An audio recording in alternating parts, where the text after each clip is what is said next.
yi di dem Europe ñii di dem ay Suisse ak ay Allemagne man dama teg réewum tubaab yëpp di dem ay Afghanistan ay Israël ay Iran Irak teere Tanzanie. asalaamaaleykum waaye sama info nuyu naa leen baax den ziar den jox seen wàccuwaay bu baax a baax nee nañu procureur spécial bu américain dafa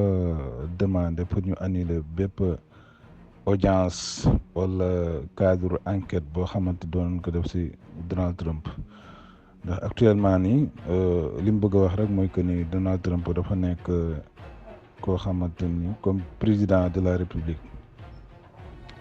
ba tax na neen loolu yëpp daal war nañ loolu dina tax ñu war a mën a annuler accusation yooyu yi ko doon accuser yëpp moom Donald Trump. après bokk na si information yi neenu journal bi dafa ñëw ni Ukraine ak Royaume-Uni dafa soppeeku depuis que parti travailleurs yu Royaume-Uni depuis que ñu jëlee première ministre bi boobu ba léegi te Keir Starmer jiite leen mais boobu ba léegi dafa changé si liñ leen doon dimbale si wàllu arme neen sax Russie sunaak moom doon na leen dig ni dañ leen jox missile Extreme Shadow mais depuis boobaa léegi daal dara amul The Guardian nag moom moo wax loolu ni ay Boris Johnson ak ay Rishi Sunak ak ñoom daal ñoo tane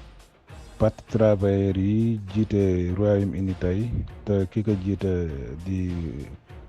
Keir Starmer ñoom daal wuute nañ daal nee ñee daal ñoo gënoon doon jàppale Ukraine que Keir Starmer. bu dee bokk na si information yi moom te Recep Tayyip Erdogan dafa déclaré ne bu fekkee ni maanaam dafa déclaré ni guerre Ukraine dina yomb pour mu jeex bu fekkee ni de administration yu Biden yi yu Trump yi coupé nañu lépp loo xamante doon na leen ko jox nee na bu boobaa ñoom waa Turquie dana leen yombal pour ñu waxtaan pour jàmmam neen loolu fekkee ni coupé nañu liñ daan jox Ukraine daal ñoom dana leen yombal pour ñu dox si ñaari wàll yëpp jàmmam ndaxte neenu Turquie bokk na si ñi si gën a fés si waxtaan entre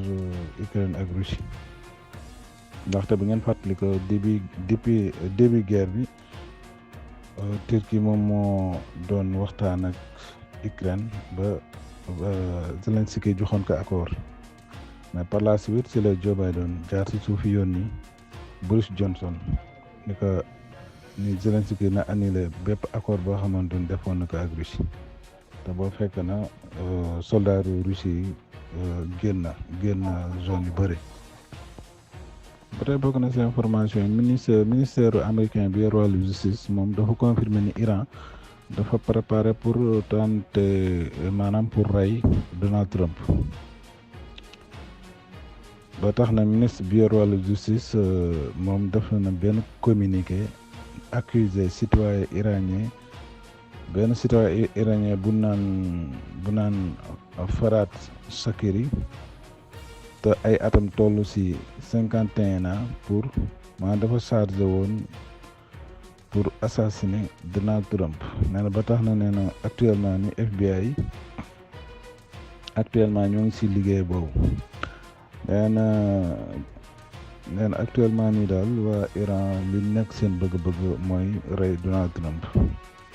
man nag loolu dana ma jaaxal ndaxte yaakaar naa Donald Trump léegi sécurité am si lay gën a am doole ba nii sax jëlagul fonction mais teewul yokk nañ sécurité am ay côté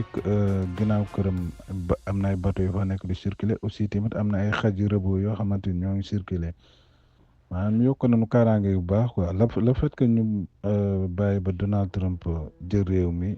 ñu koy bëgg ko rey ak yooyu man loolu daal bu dee information bu wér tamit dina ma jaaxal. ba léegi ci information boobu maanaam ñu ne Iran dafay tenter pour rey Donald Trump nee na actuellement ni 3 personnes lañ ciblé woon nee na 3 personnes de 2 yi actuellement arrêté nañ leen ñu policiers yu américain ñu leen arrêté biir États-Unis ba tey bokk na si information yi neenu Elon Musk bi Donald Trump doon wax ak Zelensky téléphone moom teewoon na ko ba tax ne source bi lu mu wax mooy que ni neenu ñoom ñaar jot nañ waxtaan lu tolloog 25 minutes neen si biir waxtaan boobu entre Zelensky ak Trump li mu ko xamal mooy que ni ñoom dinañu soutenir Ukraine mais duñu dugg si yenn détails ñoom waa États-Unis moom te fekk bu fekkee ni maanaam moom Trump du dugg si yenn détails ba tax na neen Zelensky si la kii ni daal ñoom ñaar seen waxtaan boobu ñu defoon ñoom moom ak Donald Trump nekk na waxtaan boo xamante ni daal waxtaan bu ko neex la neex la c'est parce que amatul jaaxle que ni victoire Trump bi dina ko andi ay jaaxal wala affaire aussi tamit Elon Musk moom dig na ko ni dina continuer di soutenir Ukraine si satellite Starlink mais nag foofu rek la Elon Musk am neen yenn kii commentaire yi moom jotu ko tontu mais daal Elon Musk moom li mu wax mooy que ni dina leen delloowaat satellite Starlink bi gars yi doon utiliser ba tey bokk na si information yi Pentagone dafa déclaré ni américain dañu lever interdiction présence entreprise yu américain yi biir Ukraine ba tax na nee na préparer armée fournir maanaam États-Unis maanaam dañuy préparer pour armée yaa xamante woon nañ ko jox Ukraine mais benn magazine bi ba léegi ñëw na si benn expert bu wax ni ñaan Ukraine duñu autoriser muy préparer ay maanaam ñu fay préparer ay canaux ubbi américain yi nee na conformément loi américain bi moom moo tere yu mel noonu aussi tamit dans même temps expert bi ñëw na tamit ni si biir front bi ñu leen di dimbali si ay préparation matériel américain wala di leen di defar yenn matériel yu yàqu yi ñoom lu jëm si wàllu diplomate américain ñoom autorisé wuñu loolu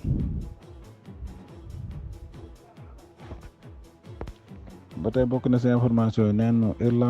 Irlande moom fekk na Afrique du Sud si plainte bi nga xamante ni Afrique du Sud plainte woon na ko Israël si génocide bi nga xamante ni Israël mu ngi koy def biir Palestine ba tax na loolu ministre Irlande bi yor wàllu affaires étrangères moo ko xamle benn débat bu amoon ci parlement ba ci la xamle ni ñoom jël nañ décision que ni dañuy fekk Afrique du Sud ci li nga xamante ni porté woon na plainte Israël ba tax na actuellement neenoon loolu dafay tollu léegi ci 10 pays yoo xamante ni mëne nañu procédure boobu procédure boobu nag maanaam cour international de justice la si la Afrique du Sud kii woon porté woon plainte mois de décembre 2023 mais actuellement nii pays yooyu nag dafay nekk Bolivie ñi porté combat boobu dafay nekk Bolivie ak Colombie ak Libye ak Espagne ak Mexique ak Turquie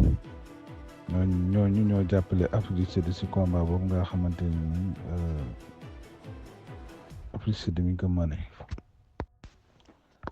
ba tey bokk na si information si SMF international mooy que ni photo bi nekk na lu viral si réseaux sociaux yi maanaam daal israéliens yi moom ñoom la di ñaawal nee na Israël non iranien yi ñoom ñooy moqué israéliens yi li nga xamante ni moo am Amsterdam pour fàttali Israël dafa déplacé Amsterdam pour assister benn match foot nee na avant rencontre bi si la ñu wàccee drapeau Palestine si la coow li nag fi mu njëkk a commencé israéliens yëpp a ñëwoon ñoom comme si que dañ doon provoqué coow ndaxte la fait que ñu ñëw si dëkku jaamur jëm stade ba di woy naan Israël nañu rey arab yëpp ba ñu jeex tàkk ñu wan ñeeku ni nanu def 1 minute de silence pour 200 quelques espagnols yi dee si mënd bi am Espagne israéliens yi ni ñoom duñ ko respecté ndaxte Espagne seen noonu la noonu bi ñuy def 1 minute de silence ñoom ñoo ngi yuuxu di way ñoom supporteru israélien yi ñu jóge foofu ñu ni dañuy wàccee drapeau Palestine si la jeune quartier ba ni lii nag mi ngi bëgg a ëpp si la ñu jóg jàmmaarloo ñoom dóor leen dóori metti mais li ma si jaaxal mooy que ni président Hollande nekk foofu mais ba mu ñëwee moom dafa ni man dama am gàcc maanaam daal li mu bëgg a wax mooy gàcce bi la fekk li nu wan israélien yi moom mu ko metti daal ba tax mu ni moom dafa ruus que li nu def israélien yi ku nekk xam na ni bu dee tooñ rek israélien yi ñoom ñoo tooñ si information yooyu sax maa ngi gis ambassade bu Russie bi nekk Amsterdam bi nekk Hollande mu ni bépp doomu Russie bu nekk biir Hollande na nga moytu côté Amsterdam yooyu ndaxte policiers yi dañuy def foofu benn rapport bu métti ba tax na daal nee na bépp doomu Russie bu mën a moytu côté Amsterdam boobu nañ ko moytu aussi tamit israéliens yi ñoom am nañu xol bu métti ndaxte ñoom neen bu nu sañoon maanaam daal dem xeex ak musulman yi yaa nga xamante ñoo nekk foofu ñoo nekk Amsterdam te def loon lu metti lool te ku nekk xam na ni ña ko def nekkul ñëpp ay musulman lañu ndaxte nit ki boo ko fekkee si réewam wan ka li nga ko wan comme si que yow respecté woo ko gan gu yeeyu bëy ngay mujj doon ba tey bokk nag seen information yi neen palestinien bii nii mooy kër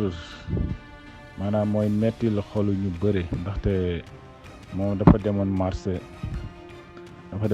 bi mu retourné c'est la gis ni kër gi mu nekkoon moom jëkkëram ak ay doom yëpp dañ leen bombardé te ki leen bombardé mooy avion wu israélien ñoo leen bombardé mu ñëw mel na ku perte mémoire am ndeysaan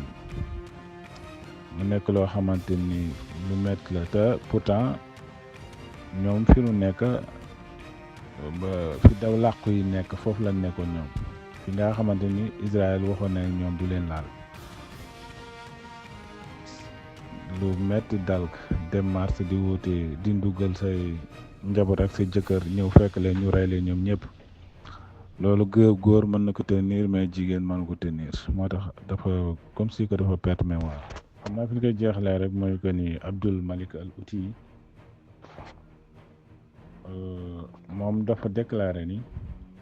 Trump ñëw na mais dafa échoué comme Joe Biden aussi tamit nee na Trump ni mu ñëwee li fi Joe Biden rek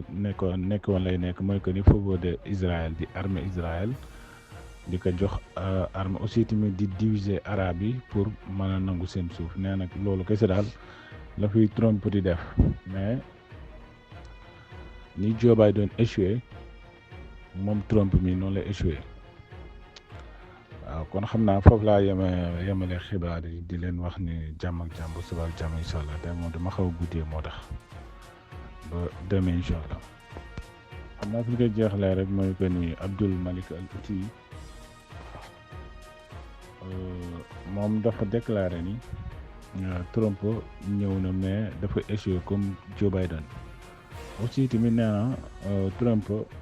ni mu ñëwee li fi Joe Biden rek nekkoon lay nekk mooy que ni faveur de Israël di armée Israël di ko jox arme aussi tamit di diviser arabe yi pour mën a nangu seen suuf nee nag loolu kese daal la fi Trump di def mais ni Joe Biden échoué moom Trump mi noonu lay échoué waaw kon xam naa foofu laa yemale xibaar yi di leen wax ni jàmm ak jàmm bu suba ak jàmm incha allah tey moom dama xaw a guddee moo tax ba demain incha allah.